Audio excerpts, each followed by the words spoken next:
우리 하나님 말씀은 여호수아 1장 1절부터 9절까지입니다. 우리 매일 성경 본문은 어제 본문인데 우리 1월 1일 첫날이고 또 여호수아 처음 본문 하는 게 좋을 것 같아서 여호수아 1장 1절에서 9절까지 보도록 하겠습니다. 여호수아 1장 1절에서 9절입니다. 제가 먼저 읽겠습니다. 여호와의 종 모세가 죽은 후에 여호와께서 모세의 수종자 눈의 아들 여호수아에게 말씀하여 이르시되 내 종 모세가 죽었으니 이제는 이 모든 백성과 더불어 일어나 이 요단을 건너 내가 그들 곧 이스라엘 자손에게 주는 그 땅으로 가라.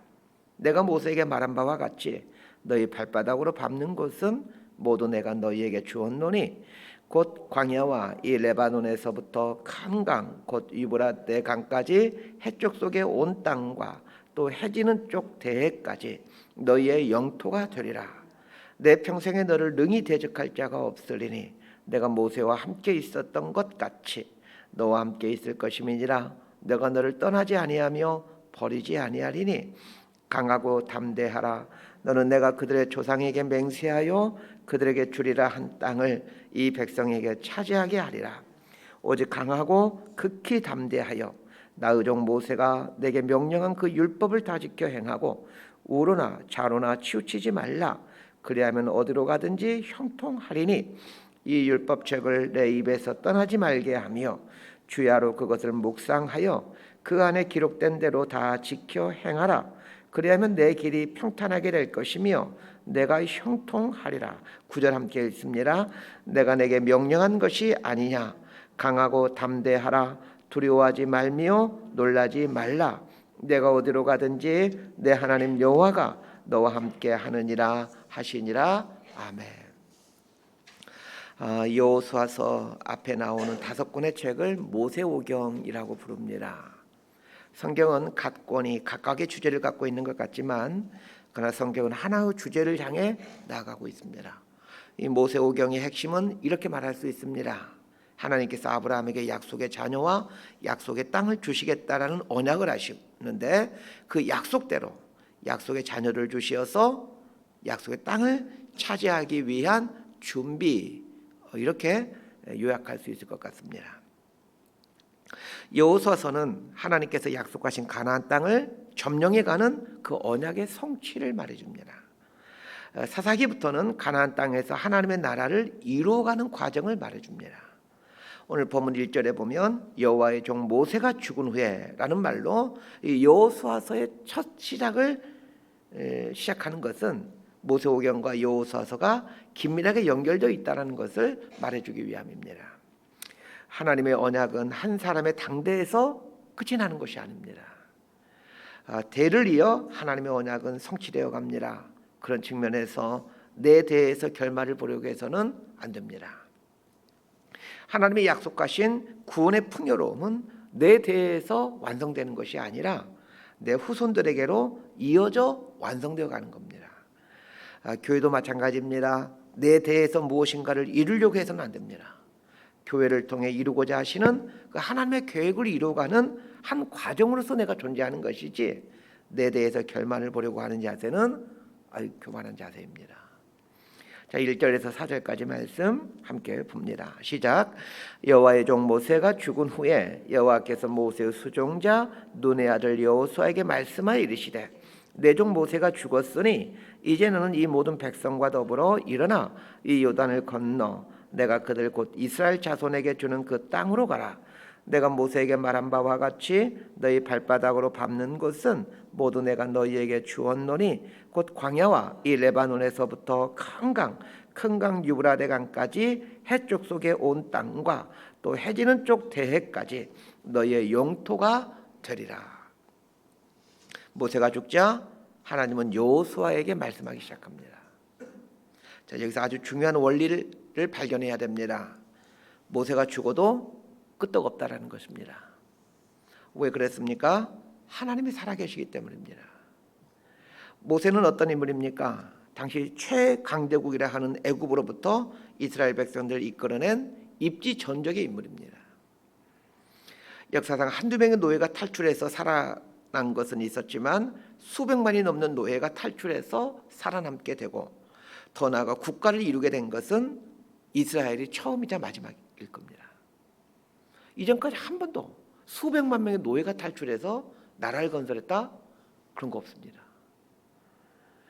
이 일을 진두지휘한 사람이 모세입니다. 이스라엘 백성들 입장에서 보면 애굽에서 갖가지 이적을 일으켜 그 이스라엘을 출애굽시킨 그 위대한 모세가 그 가나안 땅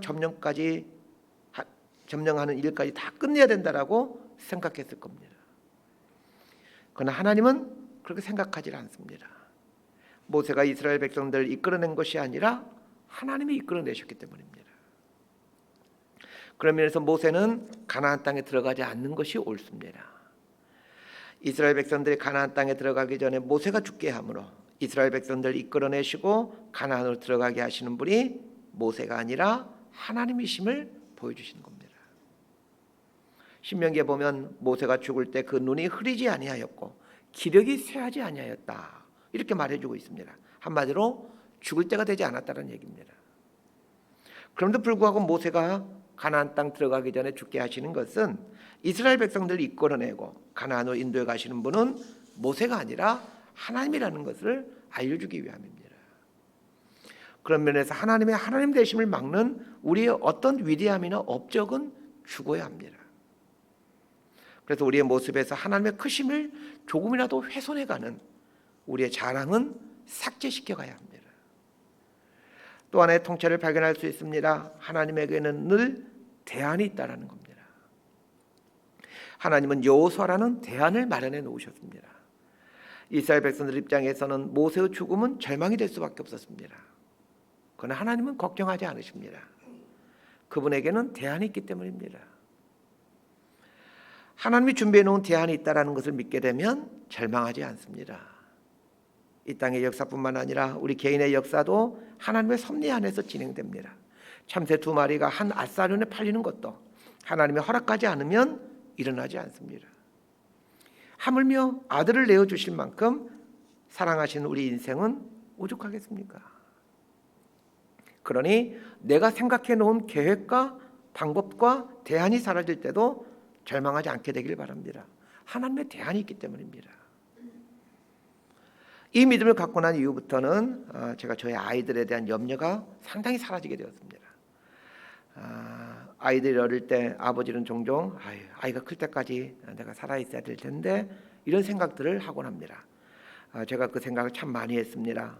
어린 아이를 보면서 이 녀석을 커서 시집 갈 때까지는 살아있어야 될 텐데 그 생각하곤 했습니다. 그것은 제가 어려서 제 아버지를 갑자기 잃은 경험에서 나온 일종의 트라우마인 것 같습니다. 갑자기 부모가 사라져버릴 수 있구나 이런 경험을 저는 갖고 있습니다. 그래서 아이들 클 때 우리 아이들에게도 이런 일이 생길 수 있겠구나 이게 불현듯 떠오르곤 했습니다. 아이들에 대한 유일한 대안이 부모인 것 같지만 그러나 그렇지 않습니다. 하나님의 대안이 있습니다. 그걸 믿고 붙들 때 아이들 하나님께 맡길 수 있고 또 내 삶을 하나님께 맡길 수 있습니다. 교회도 마찬가지입니다. 제가 없어도 예수 그린 교회는 하나님의 대안이 있기에 끄떡 없습니다. 아마 오히려 더 잘 됐거든요. 2절 말씀이 참 의미심장한 말입니다. 내 종 모세가 죽었으니 이제 너는 이 모든 백성과 더불어 일어나 이 요단을 건너 내가 그들 곧 이스라엘 자손에게 주는 그 땅으로 가라. 자, 이 말을 모세가 들었으면 얼마나 섭섭할까 생각해 봤습니다. 이거 모세가 지금 죽었으니까 이 말을 못 들어서 그렇지 모세가 살아있는 가운데서 하나님께서 이 지금 여호수아와 이스라엘 백성들에게 이 말을 해주는 말을 모세가 들었으면 얼마나 섭섭할까. 자, 이 말이 무슨 말입니까? 내 종 모세가 죽었으니까 지금이 가나안 땅으로 들어갈 때다라는 말입니다.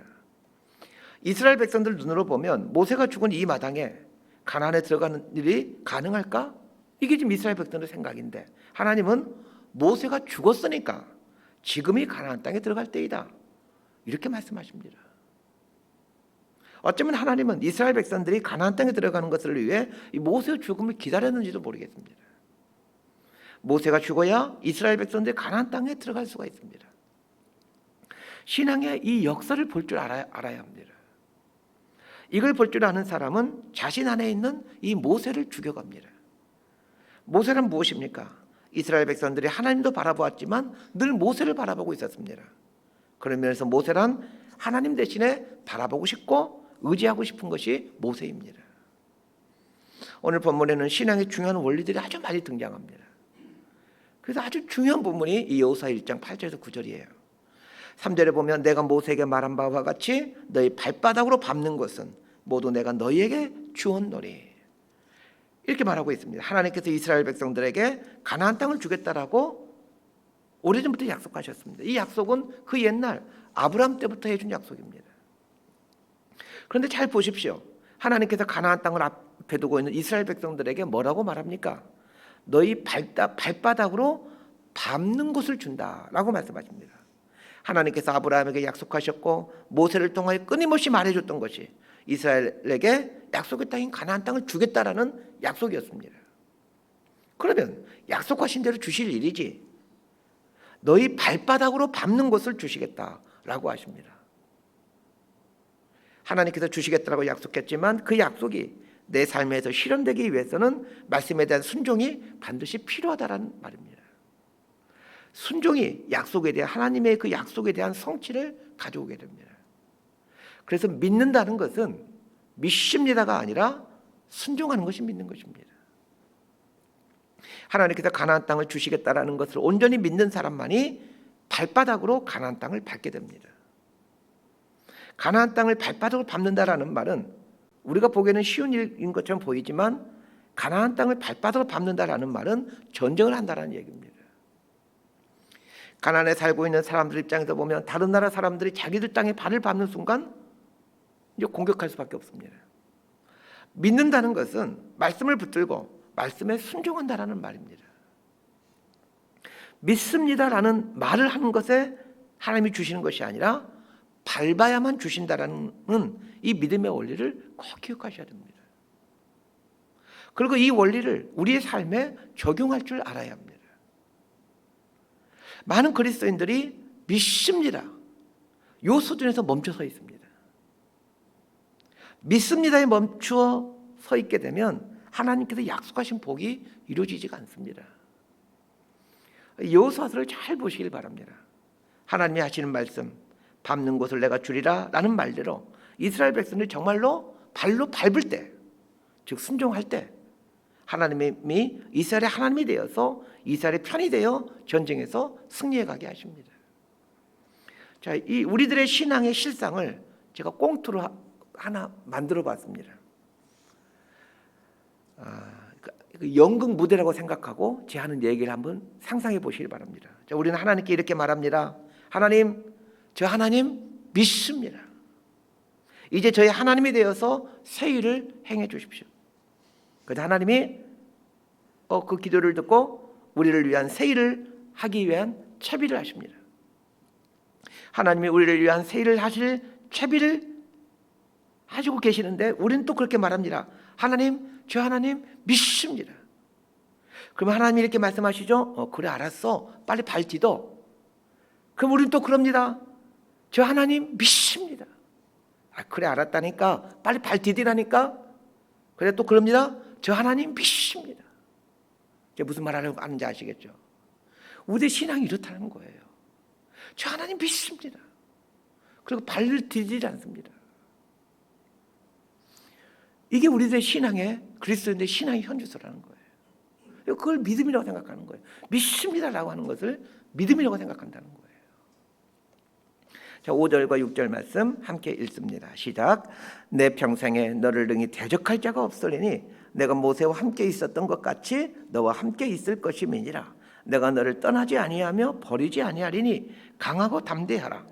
너는 내가 그들의 조상에게 맹세하여 그들에게 주리라 한 땅을 이 백성에게 차지하게 하리라. 하나님께서 여호수아에게 늘 너와 함께 있을 것이다 말씀하십니다. 그런데 여러분 이 문맥을 잘 보시길 바랍니다. 하나님이 여호수아에게 하시는 말씀이 모세와 함께 있었던 것처럼 너와 함께 있을 것이다입니다. 하나님이 여호수아와 함께 있겠다라고 하시는데 2절을 보면은 이렇게 말씀하십니다. 자, 2절 보게 되면 내 종 모세가 주었으니 이제 너는 이 모든 백성과 더불어 일어나 이 요단을 건너 내가 그들 곧 이스라엘 자손에게 주는 그 땅으로 가라. 하나님은 어디 계십니까? 요단을 건너고 계시고 가나안 땅으로 가고 있는 여호수아와 함께하고 계십니다. 달리 말하면 이스라엘 백성들이 요단강을 건널 때 거기에 계셨고, 이스라엘 백성들이 가나안 땅에 들어갈 때 거기에 계신다는 말입니다. 하나님은 말씀이시기에 하나님이 하신 말씀의 현장에 가 계십니다. 오늘 본문의 상황이라면 하나님이 여호수아와 이스라엘 백성들에게 말씀하고 있는 장소인 요단강 동편에 하나님이 계시질 않고 말씀이 이루어지는 현장인 요단강을 건너가는 그곳, 그리고 가나안 땅에 발을 딛는 그곳에 가 계신다는 얘기입니다. 이게 조금 어려운 말입니다. 하나님은 어디나 계시는 무소부지의 하나님이시지만 말씀이 이루어지는 그 자리에 계십니다. 그래서 일어나 요단을 건너 가나안으로 가라, 그 말씀이 선포되었다면 그 말씀이 이루어지는 그 장소인 요단을 건너는 곳 가나안 땅에 가야만 하나님이 이스라엘의 하나님이 되어서 이스라엘과 함께 하시어 이스라엘을 위해 싸우시는 것입니다. 자, 이게 아주 중요한 믿음의 원리입니다. 말씀이 실제가 되는 현장에 있기 위해서는 6절 말씀처럼 강하고 담대해야만 합니다. 하나님 믿습니다. 이건 쉬워요. 강하고 담대하지 않아도 이 말은 얼마든지 할 수 있습니다. 강하고 담대해야만 발바닥으로 밟을 수가 있는 거예요. 하나님이 어디에 계신지 아십니까? 하나님의 말씀이 실제가 되는 곳에 계십니다. 오늘 본문으로 설명하자면 하나님이 계시는 곳은 요단강에 계시고 가나안 땅에 계십니다. 이스라엘 백성들이 있는 곳은 현재 요단강 동편이에요. 가나안에 있는 이방 족속들과 마주 이렇게 가까이 있지 않는 아주 안전한 곳입니다. 이스라엘 백성들이 하나님이 말씀하신 대로 요단강에 서게 되었을 때에, 그리고 하나님께서 말씀하신 대로 가나안 땅에 서게 되었을 때, 그때 비로소 하나님이 이스라엘이 하나님이 되어서 능력을 행하시게 됩니다. 자, 우리 7절에서 9절까지 말씀 함께 보도록 합니다. 시작. 오직 강하고 극히 담대하여 나의 종 모세가 내게 명령한 그 율법을 다 지켜 행하고 우로나 좌로나 치우치지 말라. 그래야만 어디로 가든지 형통하리니 이 율법책을 내 입에서 떠나지 말게 하며 주야로 그것을 묵상하여 그 안에 기록된 대로 다 지켜 행하라. 그러면 내 길이 평탄하게 될 것이며 내가 형통하리라. 내가 내게 명령하는 것이 아니냐? 강하고 담대하라. 두려워하지 말며 놀라지 말라. 내가 어디로 가든지 내 하나님 여호와가 너와 함께 하느니라 하시니라. 제가 위에서 했던 말을 근거로 해서 7절에서 9절 말씀을 보십시오.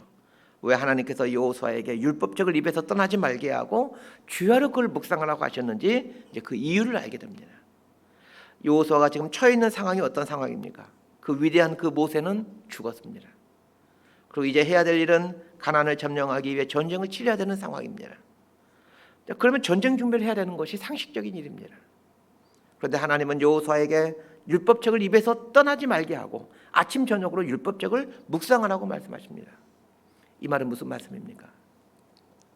하나님의 말씀에 마음을 두고 말씀의 실제가 이루어진 장소에 서 있으라는 얘기입니다. 내가 서 있고 싶은 장소가 있고 하나님이 서 계신 장소가 있습니다. 여호수아에서 나오는 수많은 전쟁은 이 싸움입니다. 내가 서 있고 싶은 장소에 있을 것인가, 아니면 하나님이 서 계신 장소에 서 있을 것인가, 이 싸움입니다. 그래서 내가 서 있고 싶은 장소에 서 있을 때는 지게 되고 하나님이 서 계신 장소에 있을 때는 이기게 됩니다. 내가 서 있고 싶은 장소는 구체적으로 말하면 어떤 것입니까? 내 식대로, 내 계산대로, 내 방법대로, 내 경험대로입니다. 신앙생활은 이 싸움입니다.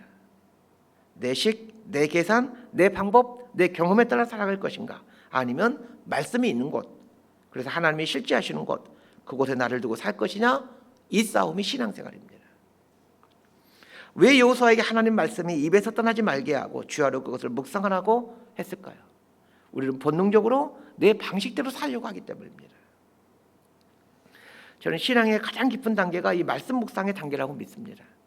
하나님께서 여호수아를 40년 동안 모세의 종이 되어 모세에게 지도를 받게 했습니다. 여호수아는 40년 동안 모세의 종이 되어 모세로부터 충분히 리더십을 전수받았습니다.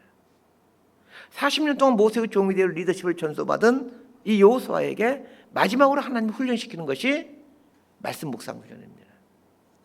하나님의 말씀이 있는 곳에 나를 두고 말씀에서 말하고 있는 곳에 나의 마음과 발걸음을 옮겨놓게 하는 이 말씀 묵상 훈련이 사실 가장 깊은 영적인 훈련입니다. 말씀 정리합니다. 오늘 본문에는 신앙이 중요한 원리들이 많이 등장합니다.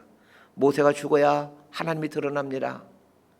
그래서 내 안에 나도 모르게 바라보고 의지하는 이 영적인 모세가 죽어야 합니다. 또 하나 기억해야 될 것은 어떤 상황에서도 하나님의 대안이 있다는 것을 기억하는 것입니다. 우리 인생에는 하나님의 대안이 있습니다. 이스라엘의 절대적인 존재인 모세가 죽게 되었을 때 이스라엘 백성들은 눈앞이 캄캄했지만 하나님은 하나도 걱정하지 않으셨습니다. 왜냐하면 하나님은 여호수아라는 대안이 있었기 때문입니다. 우리를 향한 하나님의 대안이 있다는 것을 믿고 두려워하지 않게 되기를 바랍니다. 또 하나는 믿음은 믿습니다가 아니라 발을 내딛는 것임을 기억해야 됩니다. 하나님의 기적과 능력과 복이 있는 곳은 말씀이 실제가 되어가는 장소입니다. 하나님께서 오늘 본문의 말씀을 하시는 곳이 요단강 동편이라면 말씀이 실현되는 장소는 요단강이고 가나안입니다. 그래서 중요한 것이 내 발을 옮겨 요단강에 세워놓는 것, 그리고 가나안 땅에 발을 딛는 것이 중요합니다. 그 발을 디딜 때 하나님이 나의 하나님이 되셔서 기적을 행하시고 능력을 베풀어 가십니다. 말씀이 실제가 되는 곳, 그곳에 우리 마음과 발걸음을 두기 위해서는 매 순간 말씀을 묵상해야만 합니다. 말씀을 묵상하고 강하고 담대한 마음으로 발을 내딛게 될 때 거기에 하나님이 임재하시고 거기서 하나님이 일을 하십니다. 이게 승리하는 그리스도인의 삶 아니겠습니까? 이런 믿음의 삶을 살아가는 복된 그리스도인들 되시기를 주님의 이름으로 소망하고 축복합니다. 기도하겠습니다. 하나님, 저희 안에 바라보고 싶고 의지하고 싶은 영적인 모세를 죽이고 하나님을 바라볼 수 있는 용기를 갖게 하여 주옵소서. 우리 인생에 하나님의 대안이 늘 존재하고 있음을 믿으며 염려하지 말고 두려워하지 말고 말씀의 마음과 발걸음을 동요매어 말씀과 동행하는 삶을 살아가게 하여 주옵소서. 우리의 마음과 발걸음이 말씀에 동요매어 있을 때에 하나님께서 기적과 능력을 베풀어 주시고 약속하신 많은 복들을 주실 것을 믿습니다. 믿습니다가 믿음이 아니라 말씀의 마음과 발걸음을 동요매어 놓는 것이 믿음임을 알아 참 믿음의 삶을 살아가는 저희들 되게 하여 주옵소서. 예수님 이름으로 기도드리옵나이다. 아멘.